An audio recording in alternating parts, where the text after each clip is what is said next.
June the 21st. Back on to glorious Gander Lake. Special place, special day. 21st, the solstice. Full moon tonight. I think there's a rabbit running around the woods. Anyway, so we're over in Hunts Cove here. Going to get back on our... Get another video in for our special sites, video 8. Apologise for not posting the video for a while, but... I flat out work and... all the things that come with spring. Patios and painting. And all that nice stuff. We had just had 2 weeks of rain prior to this now, and the mosquitoes and the black flies are just getting ready to go. Come out. They are out, certainly. So I'm going to see if I can get in and get a quick video and show you guys some of this, because this is indeed a real special site. There's a lot of history here, plus there was a gentleman that lived here, and there's potentially a lot of aircraft disasters that happened back in World War II, and relics that was brought out of here, and it's known to be haunted, so we'll see what we can get out of it. There's some old cable there from a winch or a boom that they would have had, went right across to the other side to keep the logs in that was booming in, that was coming out of the cove there, coming out of Hunts Brook. So that's a bit of history in itself. And the gentleman, Mr. Hurley, shout out to Mr. Hurley, God bless him, he's no longer with us, but he lived here. Well, he lived there for many years, and you got a mixture of old time stuff now and a little bit more modern stuff. Modern, I say, and probably in the 70s, and the vintage stuff in the 40s, 50s. This is a bonnet that actually me and my buddy brought down from up in the wood, up in the country a few years ago. It's funny that it's still here. Took the emblem off. There was a pristine Chev emblem on the front of that. Unscrewed it, cracked the nuts, and unscrewed it. So this is the first time I've been back, so like I said, you guys are going to see it. The first time I haven't been in around here for a long time. Check this out.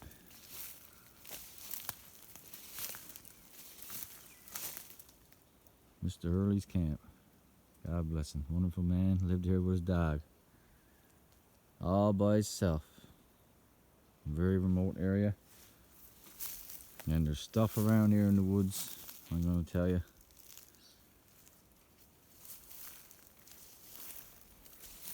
There's so much history. A lot of this stuff is more modern, but there was a big operation here one time. You gotta watch for every step. There was an attempt a few years back just to patch this place up. And you got to take into account now that that was just built for, that wasn't supposed to last 60 years, right?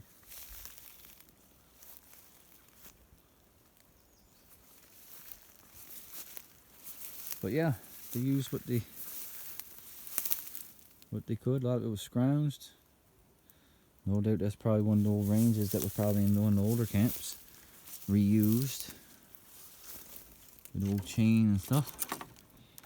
Actually had a bit of wiring running to this one. So like you say, it's not overly ancient or anything. I gotta watch it there now because it might be anything wrong here.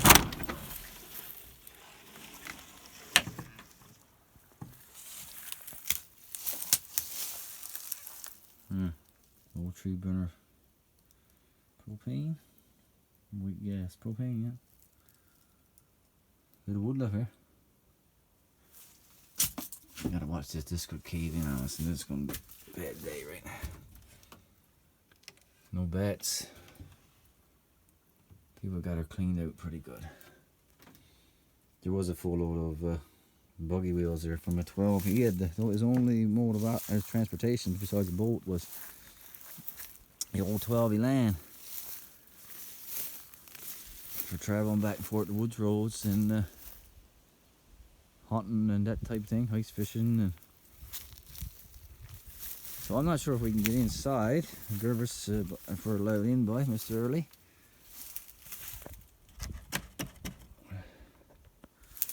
Last time I was here, this was all standing. Somebody brought that window over. They were going to try to do it up, see, because they came over with the tarps.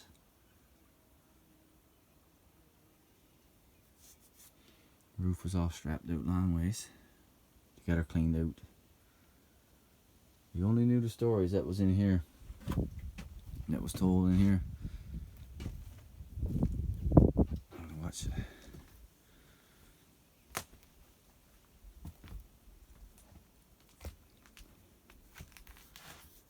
Yeah, one of the main stories, I guess, that I grew up hearing, and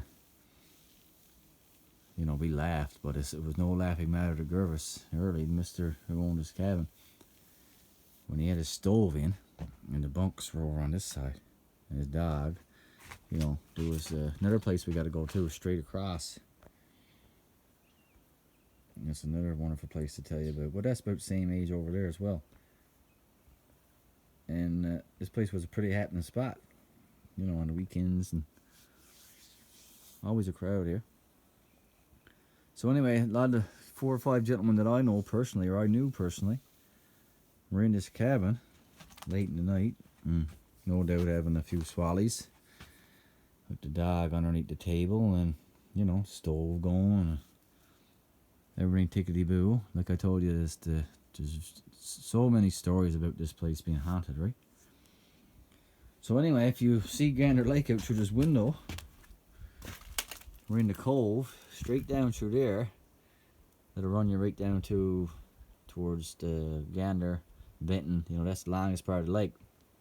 So back in the day, prior to World War II and during the World War II, we never had none of this, you know, sophisticated radar,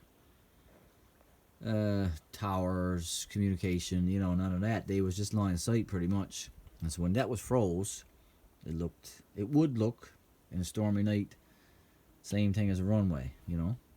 And no doubt it served for a runway many times, that when the bombers couldn't make it back or run out of fuel before they get back to the airport. But that's another story.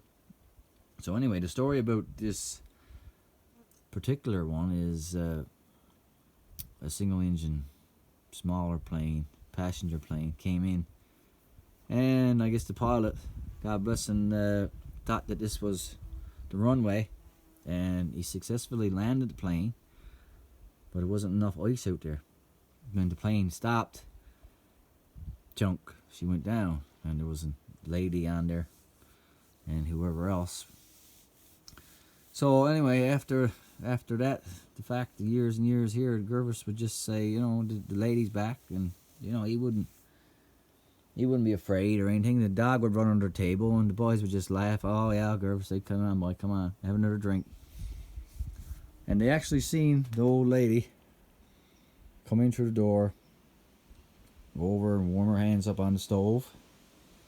The dog went berserk underneath the table, and all these gentlemen would tell you the same story, and they're not known to lie. You don't lie about that stuff. You don't even tell stories about that stuff back in the day, because you could probably get a black eye, right? And she warmed up her hands, and she went right out through the wall. Ghostbuster stuff. So that never happened. That wasn't the only time that happened, according to Gervis. He would just laugh about it. I guess he wasn't afraid. He lived here, you know. And many, many more stories. He'd be in bed, and after probably a rough night, because he'd have his homebrew bucket behind the stove, and they'd drink that out of a mug, right? So I guess it'd be 30 degrees, and he'd leave the door open, like it would be the same type of day it was today. Leave the door open, and he woke up one morning, the bear was licking his face. So that's what got him up, he said. I had to get up early this morning. He said, the bear was there licking my face. And boy, he lived for years and years like that. So this is what makes this a special place. And not only that, you know, the history that came before it, and the hard work that the men had to do in the woods here. Not a lot of people that comes over here, I'm going to guarantee it, after dark. Maybe we got to do a different segment on this, getting some stories together. People got drove out of it at night time. I myself, I was fishing up in the cove. Here's some noises that you wouldn't regularly hear. Now it could be just because it's the wildlife is so thick over here, and different breeding zones, and animals make queer noises, but new noises to me.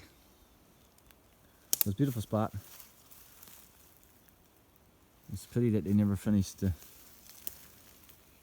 restoring her a little bit. But yeah.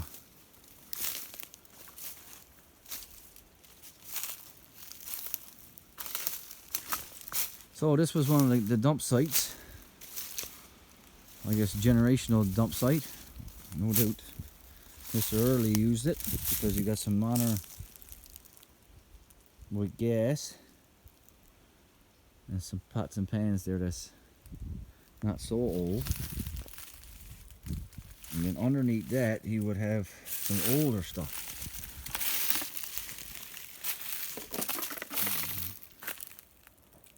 Apple juice. Graves apple juice, I think you still buy that. Obviously not in that container. So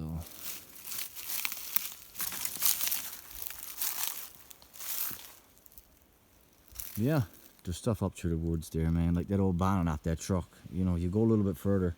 That truck was probably a 54, according to that emblem. So if the bonnet is there, I'd say the truck is there. And what she was doing up there on that bank, I have no idea. If you look at the map, there wasn't supposed to be a road there. But like I said, this was all cut, so. See, first our first sign of Mr. Bear. I'm digging. A lot of these bottles, I bet you that's a Tea Maria or some sort of a vanilla type thing. They can smell that after all them years buried up. Anything to do with something sweet.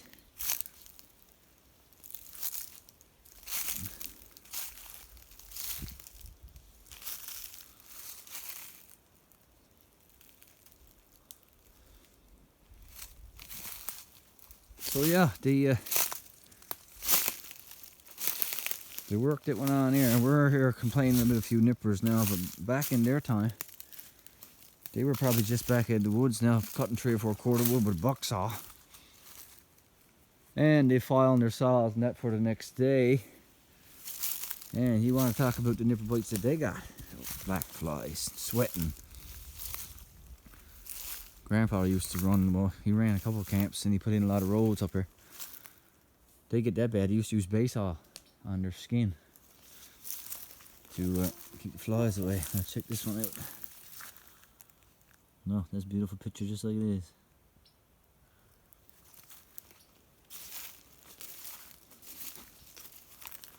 Yeah, so no doubt this is a special place. With these kind of places comes a lot of respect, because you can imagine being over here now in February and amongst the hard winter like we no longer have. And you know, you're surviving off a little bit of pork now and some hard bread and a bit of flour, you know. You had to go out in the woods during the day, you can get a few rabbits, get your trout.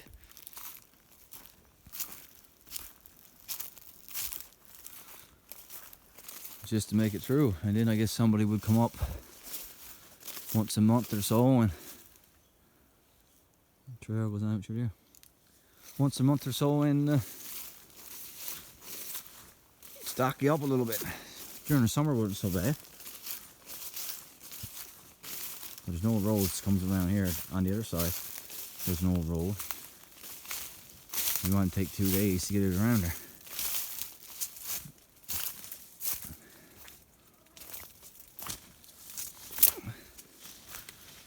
So yeah, back out to the beach. Anyways guys, thanks for watching. I'm probably going to get one more video here now, and seeing as we're over here, and wind off with Mr. Loon. Thanks for watching, guys. Catch you on the next video. Hope everybody's doing good. God bless. Over and out.